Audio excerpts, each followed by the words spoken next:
अस्सलाम वालेकुम दोस्तों, तुसी वेखदे पे हो पाक पतनकास्ट ते मैं तुहाडा दोस्त अहमद फराज। दोस्तों सब तो पहले रिक्वेस्ट है, चैनल को सबसक्राइब कर लो। फेसबुक वाले ब्रावीर बहुत अच्छे, पेज को फॉलो कर लो।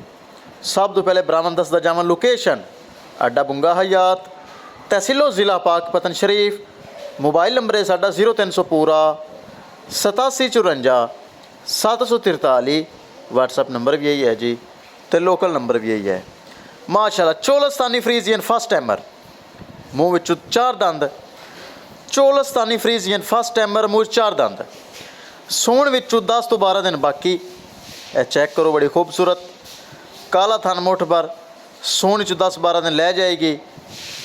चोलस्तानी फ्रीजियन फर्स्ट टाइमर, बहुत प्यारा जानवर लिया सी। चेक करो, मेरे बराबर वेख रहे हैं।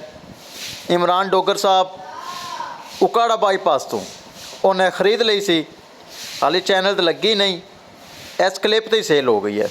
इमरान डोगर साहब उकाड़ा बाईपास तो उन्हें माशाल्लाह परचेज़ कर ली।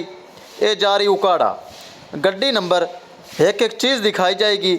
हाली चैनल तो लगन का मौका ही नहीं मिला। इमरान डोगर साहब उकाड़ा बाईपास तो उन्हें परचेज़ कर ली। लो जी, गड्डी नंबर एक एक चीज़ क्लीयर, लोडिंग वास्ते तैयार। किसी मेरे भरा वीर नूं जानवर चाहिए होवे, जिस तरह इमरान डोगर साहब ने ऑनलाइन खरीदे इस तरह खरीद सकता है या मौके पर आके परचेज़ कर सकता है। इंशाल्लाह दोस्तों मिलांगे एक नई वीडियो के नाल। अपने फराज दोस्त नूं दे इजाज़त, अल्लाह निगहबान।